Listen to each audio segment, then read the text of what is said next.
One tribe, a reminder of a place once lived, where real equality and community existed, free from judgment, free from the system of fear and control, a place where connection can lead to possibilities, and a space where creativity has no restrictions, a path through the unknown, not knowing where one's going to end up, but having the faith of knowing things are going to work out. A realization that the ocean is a thread that connects all the lands and all the tribes of people. A feeling of being connected to something greater than one's own singular life. A greater realization that no man is an island. Instead, a critical piece that makes up this collective consciousness.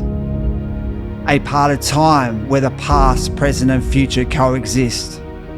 A place of magic where thoughts become things. A greater understanding that by living in harmony with nature, one gains a healthy mind, body and spirit.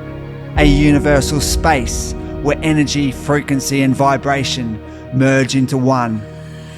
And a great knowing that together as one, we can make a difference. Welcome to One Tribe. It's the HIIT class, mate. We've got the My Zone challenge up there that I was explaining about the other day. So, yeah, ready to get into it. How are ya?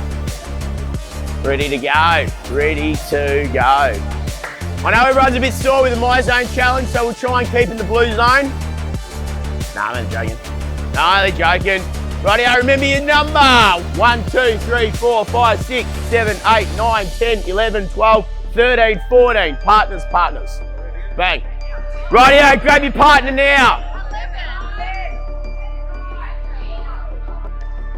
How this is going to work, guys, we've done it before. It's on a 2-minute station. The timers, let's go through it. Rightio, let's go. Ease into the first 2, guys. Ease into the first 2 before we go long. Guys, lower squat, please.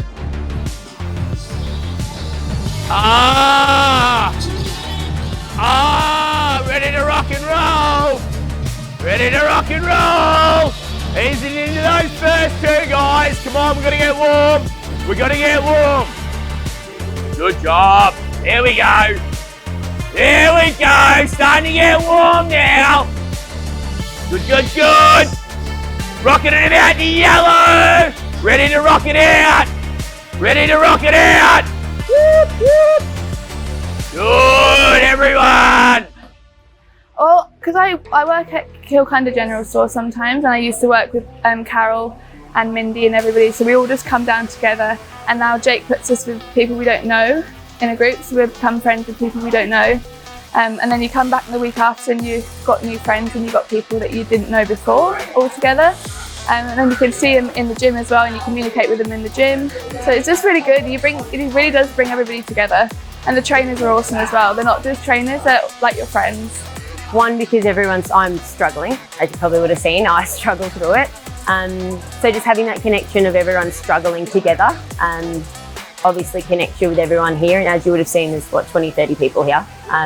So it's really, really good. You get that connection, that bond with people. Even when you see them down the street or when you see them come into the gym, you know that a lot of people don't know they got up at 5 o'clock this morning to do a workout. So you get that connection with them, and it's just a huge bond that it's hard to get anywhere else, I suppose.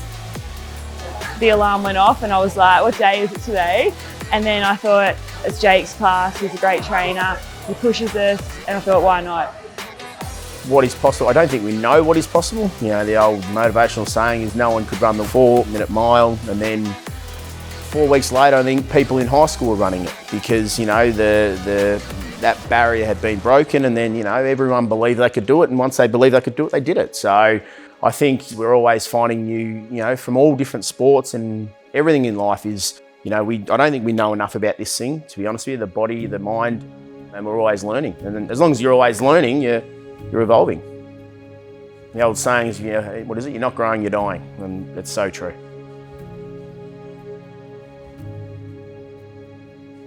From what I'm listening to and what we're reading, you know, you're coming from a fitness industry, it's, well, that's your genetics, stiff shit. Yes, we are born with different genes, you know, different cultures and different things, but I think to turn on and off genetics, I think it's something that becomes mindfulness in regards to getting deep into your subconscious and just reprogramming that subconscious mind to, turn off and on genes. So it's proven actually. Joe Dispenza's proving it with all his seminars and things like that. So I think just finding the emotional connection that they have with whatever goal they have. So whether it's, a lot of people are weight loss, but it's not just I want to lose weight. Normally it's I want to lose weight to run around with my kids, or I want to lose weight to feel better about myself, or to fit in my wedding dress. So as soon as you find that, then I use that as a motivator. So example, this morning in spin, I always say, just remember why you got up this morning, because then a lot of people are like, oh yeah, like I got up because I want to be better at my netball or football, or I want to run around with my kids till I'm 80, or so I don't know, everyone's different. I can't just go, I'm going to motivate you the same as everyone else. But yeah, I think it's just finding their emotional connection with why they're here, and their goals, because there's always an underlying reason why they're here. It's not just, I want to get bigger arms. Well, some people. But normally it's because of a reason. I want to look good in my suit, or I want to. So as soon as you find that, I think I just use that as a motivator. I think that's the best way, the most beneficial way. So the red zone is we refer it to the My Zone, the heart rate monitors that we have here, but that's what I call the last song, the red song, because everyone knows that it's the last song where we just build up each other. Like the spin classes, it's about doing your own workout, and I say make sure you focus on your own workout, make sure you don't worry about anyone next to you, make sure that you're doing your own thing. And then we're going to do a 3-minute song to finish after that, so we've done about 47.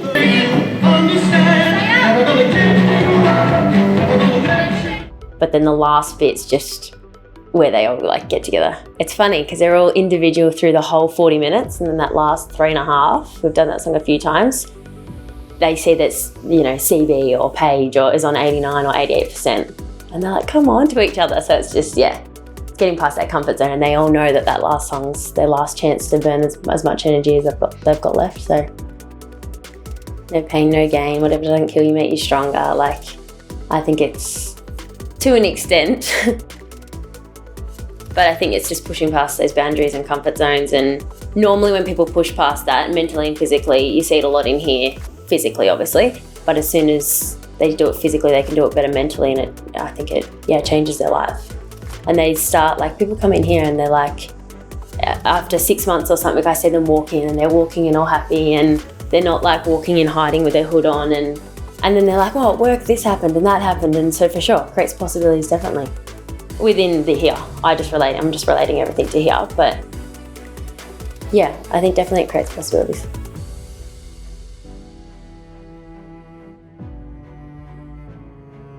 I think as soon as you take the first step, then it's literally just taking that step. Because as soon as you've done the hardest thing, because the unknown is this, or the unknown is the scary thing in life, and as soon as you take that first step, then you're there. That's the hardest part.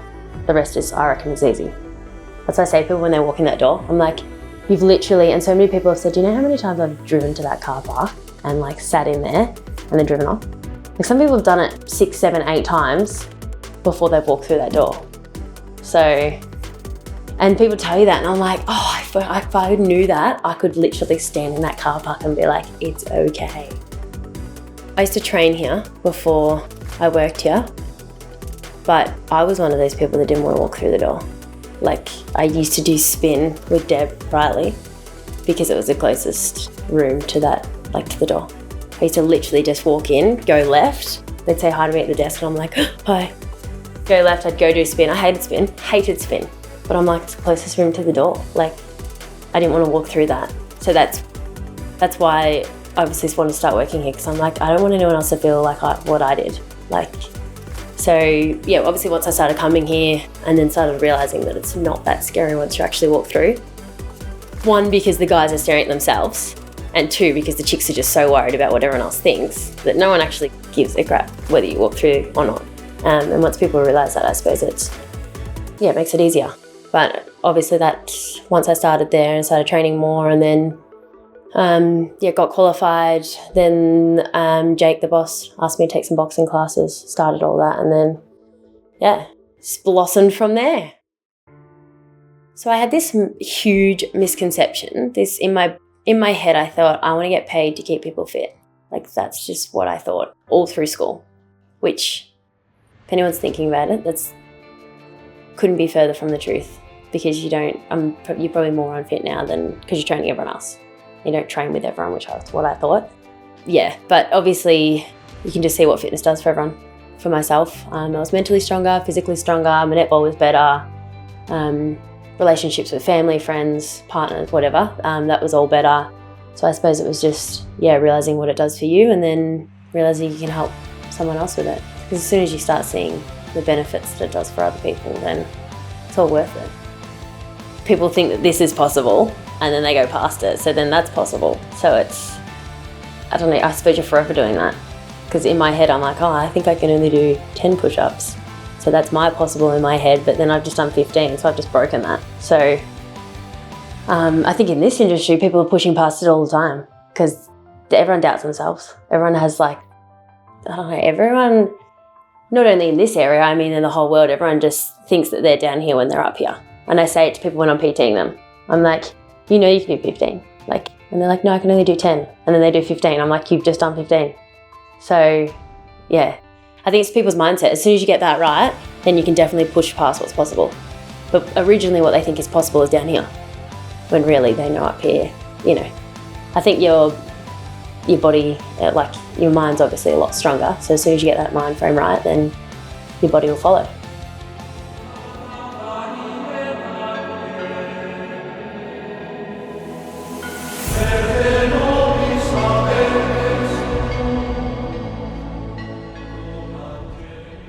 There's Keeping Kids on Track, which is a fun run out at Kilcunda, and we get up to 600 people. It's awesome, and that is about connecting community, uniting clubs and supporting our youth.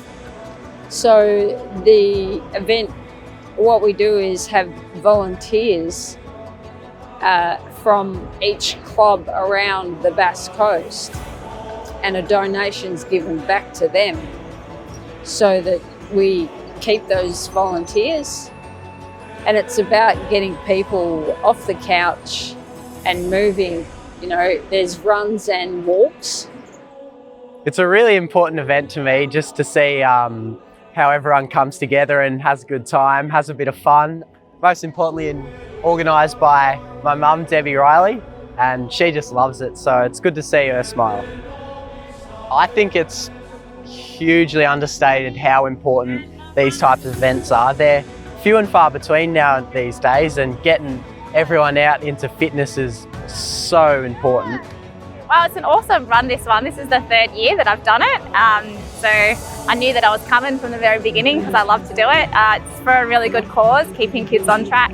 And I'm here with some mates, and running with mates is just such great fun. So it's too good an opportunity to pass up.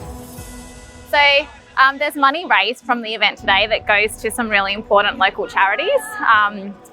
And yeah, I guess it's a really good vibe to be at such an important community event like this, where there's lots of people of all ages and all abilities getting involved, and we're all here to support the cause and also keep fit and active. So yeah, it's a really great vibe. Well, I think what it does is that it kind of fosters the spirit within yourself. So there's something that we need, and it's giving to others, that you don't get that, you don't feel it, you don't experience it unless you come along and just give a hand, and you've got to do it in a pretty selfless manner. And once you pick up on that vibe, well, like me, you probably end up getting involved with different community events and things like that, and just helping out generally, but you don't get it unless you help. And then, so whether it's what I do in the disabled surfing, or it's here at the fun run, or something else, it's just, it's all about that same thing, helping others. I just thought, I'm pretty familiar with the place because I was born here, so I just thought Inverloch's, it's kind of ideal. There's no rips, there's no rocks. It's kind of a passive sort of a swell, and it's a long flat beach, so it's almost the perfect conditions to run this kind of event. And so having that local knowledge, I thought, hey, we can bring this together. So I contacted the national guys and said, I want to get this thing going here, and they said, look, if you can get a bit of support, which was it's been a bit of a process in Inverloch, but it's really come together now. It's people that don't have opportunity to get to the beach through a disability.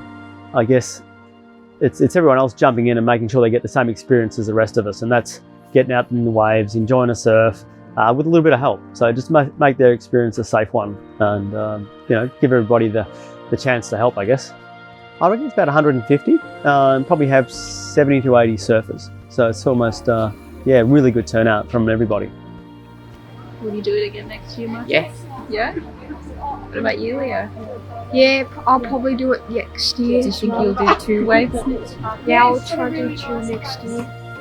You name it, they've got this disability. So it's it could be basically a hearing impairment, but it could be or cerebral palsy, or they could have Down syndrome, or they could be completely paralysed from the neck down, or they might have a mental disability to every degree and no physical disability. So it's whatever disability is, if they come to the beach, we're going to give them the experience, the best experience we can getting out there on the waves. Well, there's 2 things that happen. One is they get the experience what I'm banging on about, saying that they get to have that surfing experience. But the other thing is they're received so well by all the volunteers, make them feel special. So it's the one place here, they're not avoided in the community, they're involved and they're invited to be part of it.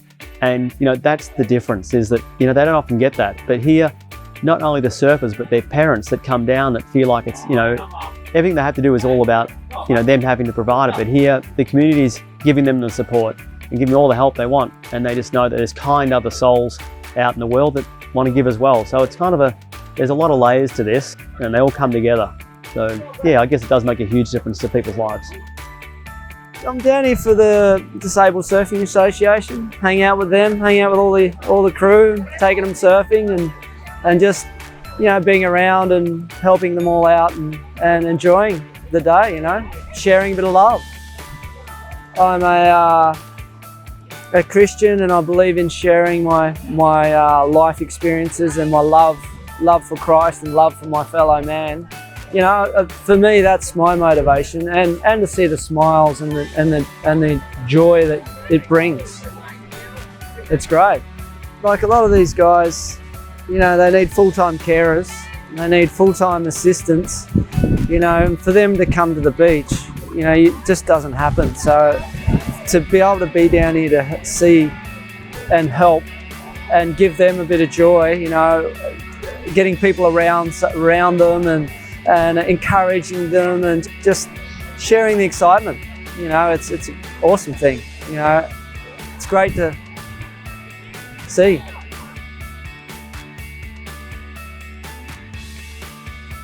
Well, I think that we don't know when we're going to have a turn for the worst, and you see it all around you that people have mishaps, or they might gain an injury and then they can be a bit left behind. I don't think it's I don't think the way community needs to work. I think the way it's the human race needs to work, and in a tight little community like Inverloch, the spirit's right, and you can give and you can share. So this is, I guess, gives us a forum for that to happen. Going through the struggles of cancer has been enlightening. It's a hard struggle and there's a lot of pain and suffering, but I see it as, taking life and just living it. There's times where I have to lay in bed all day, and then I wake myself up and say, get out and enjoy life. I don't ask why, I just say because. Yeah, the book does talk about that. It talks about funny times in my life, about going through cancer and about how people live with cancer. And sometimes it doesn't matter what the doctor says. It can be wrong. You can decide what path you take and live life.